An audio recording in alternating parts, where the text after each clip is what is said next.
We're over at the Stockton 209 Cares Clean and Cut event out on Lincoln Road in South Stockton at the Columbus Park.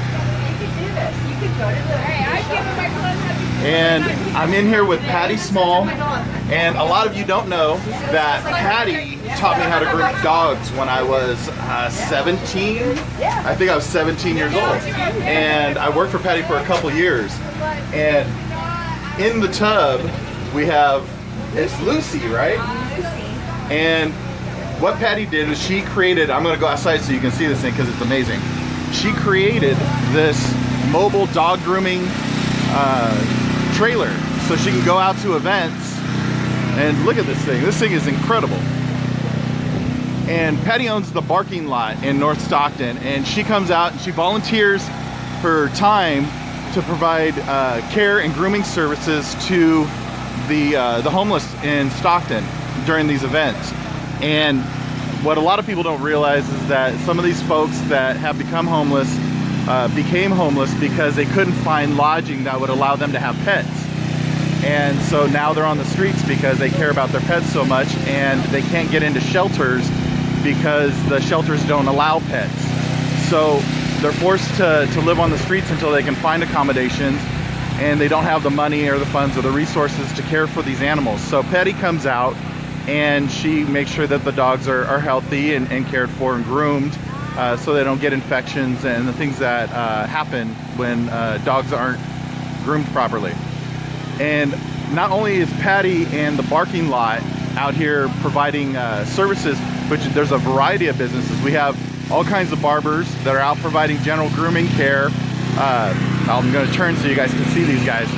These men and women that are providing free haircuts and grooming services to help these, and what you might not see is there's a bunch of kids out here too, to help these kids get haircuts so that they can go to school and feel good and strong and clean when they get to class, and they feel like everyone else, which is really a difficult thing to kind of comprehend. You have kids that through no fault of their own have found themselves in this situation, this very, very difficult situation, and their parents may not have the resources to get them to the barber shop or get them to a grooming salon on the regular basis. So this gives them an opportunity for the kids to get cleaned up, get a haircut, and feel like they fit in, where sometimes life is a little bit difficult. So I'm going to go down the line. They're handing out clothing, grooming supplies.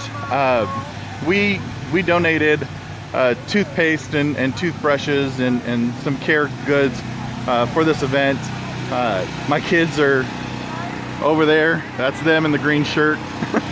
Handing out and being part of this and learning a little bit about the struggles of the people in Stockton. You know, they need to understand, and I think a lot of people need to understand, that these are just people that, you know, they're on a hard path, they're on a hard time, they're doing things to get by, and until they can get a stronger foundation, they can't plan for the future. And that's ultimately where you want to get them. You want to get them to where they have some clean clothes, they have some grooming supplies, they're all squared up so that they can go in and start filling out applications and hopefully find some employment. So I'm going to try and walk around so you guys can get a better idea of what's going on at each of the booths. I'm trying to avoid all the compressors and generators that are running, because I know that the sound's a little bit of annoying, but you should really see what's going on. There's a lot of good things that are happening in Stockton. This is one of them. Stockton 209 Cares is sort of an ad hoc organization. It's really just a bunch of people that got together and decided that they wanted to do something positive for Stockton. They wanted to help reach out to people that find themselves somewhere in between a situation that they can't handle and a situation that they're trying to get to. They're a homing situation, a cleaning situation. Oh, Lucy's out of her her bathtub. She's gonna dry off. She's a sweet dog.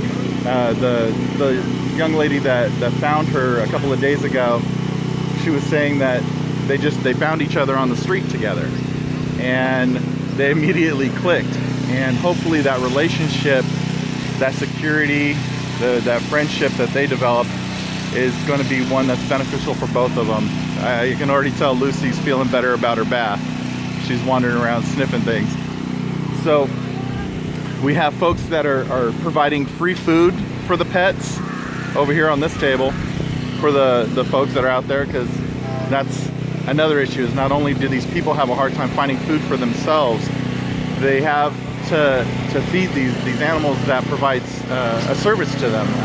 Sometimes these folks live on the streets, or they're sleeping on the streets, and these animals provide an extra layer of security, protect them while they're sleeping, protect their property. And in return, they have the obligation and the responsibility to care for these dogs and pets.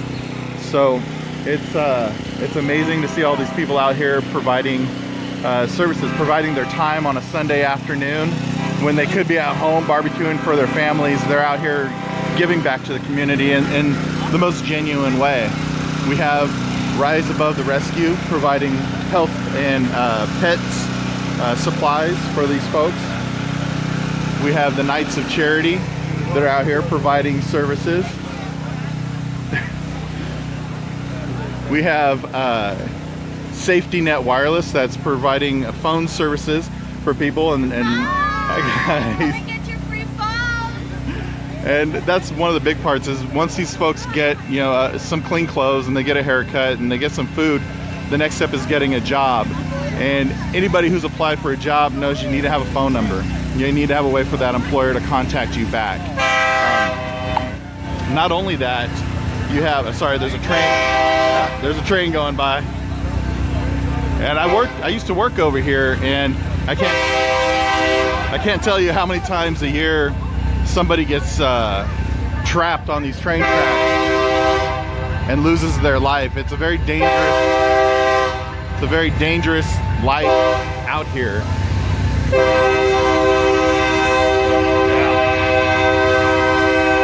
I'm gonna let that go by. So I'm gonna walk by so you guys can see all the good things that are happening.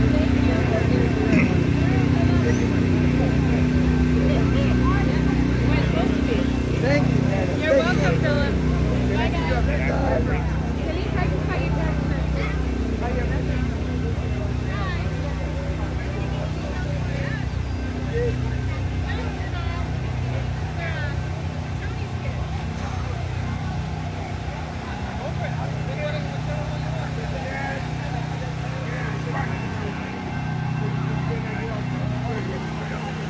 So back to the phone service. It's a controversial service that was paid for by the Lifeline tax that we each pay on our telephone bills and cell phone bills. But one of the positives of it is it allows people to communicate with their families. Some of the folks that are out here on the street, they ran away from home as teenagers. They're looking for a way to maybe reconnect with those family members that they left and possibly get some help. And these phones allow them a way to do that, to leave a message, to call, to make contact with those people, to maybe get back into a support network of family that can help them get away from drugs, get away from the challenges that they're facing out here living on the street. So it's tough. Things like this, people tend to look at it as it's just another handout, it's another government handout, but it's a very small price to pay if it helps get some of these people off the street and get them into a safer environment. And I'd like to think that maybe some of them are even using those phones to call for help when help is required. If they see somebody being hurt, if they see violence, that they can contact the police and maybe get help where it's needed more quickly. In the middle of the night, most of us are home in bed, and these folks are out on the street, and it could be life or death when somebody's able to pick up a phone and call for help. So if you get a chance, check out the Stockton 209 Cares Facebook page. And if you can, they're regularly requesting donations of canned food, ramen, cup of soup, something where you can just put some hot water in. Bottled water is very important. Grooming supplies, people underestimate the importance of doing or donating feminine hygiene products and socks and deodorant, and these things that we kind of take for granted are very important if you're trying to move your way back into the rest of society, where you're trying to move yourself into a job, when you're trying to move yourself into a situation where you can live a more healthful life. But before I sign off, again, I wanted to introduce you guys to Nicholas Burnett. Nicholas Burnett was the one that initially invited me to this event last year, which was our first year. And he comes out and he takes pictures and he lets people know what's going on. And he's kind of been the face that I've come to know as responsible for the Stockton 209 Cares group. He may be leaving Stockton soon, which would be terrible. It would be something I'd hate to see as far as what that means for this organization. He assures me that there's plenty of people that are willing to pick up the mantle and keep moving forward, which is awesome. But I'm actually just filling time because Nicholas is over here talking to somebody, doing actual business. But if you do get a chance to check out that Facebook page, like I said, Stockton 209 Cares, follow it, keep track. They do post requests. I think last month we did donations for an Easter egg hunt, Easter baskets for the homeless kids that are living in the shelters here in Stockton, so that they didn't feel left out. They felt like they were still part and they could still celebrate. I believe we've done, and I keep saying we because I really do feel like I'm part of this organization, even in an unofficial capacity. But they've done birthday parties for the kids that are living in the shelters, and really it's when you focus on the kids, you can't go wrong. These kids need to know that there's people out there that care about them, that they're not alone, that they are just, they just got to make it through. They got to get to the other side, that not everybody's closing doors to them, that there's people out there willing to put a hand out and help them reach an attainable level of success. I can't tell you how many people in my life that I've known, myself included, that have, for some period of time found themselves without a home, or living on the street, or living in a car, and found a way to not let that capture the remainder of their life. Found a way to turn that negative into a positive. So, to them, my heart goes out to them, because I know where you are, and I know where you can be if you don't give up, and if you put in the effort and you really make it about making yourself get to a better place. And stuff like this, events like this, really contribute to that. It really gives you an opportunity to see that you're not alone. So, hey, how you doing? Hey, we're out here. I'm talking on Facebook Live. Hi, everyone. And we're talking about what's going on at the event. How long have you guys been doing this? Stockton 209 Cares, it's our third annual one. Oh, awesome. Okay, so I was out here for the last one last year, and that was the second one. Correct. Awesome. The what do you call it? I was talking about the Easter basket program that you guys did. What else is Stockton 209 Cares doing coming up, moving forward? We have our backpack event coming up in, I believe it's going to be July. That's right. We also have our monthly outreach and feedings throughout the month. We have in December our Thanksgiving food basket giveaway, and then in December our Christmas. Perfect. And I told everybody to go to the Stockton 209 Cares Facebook page. Yep. That's still the best way to participate? Awesome. Right on.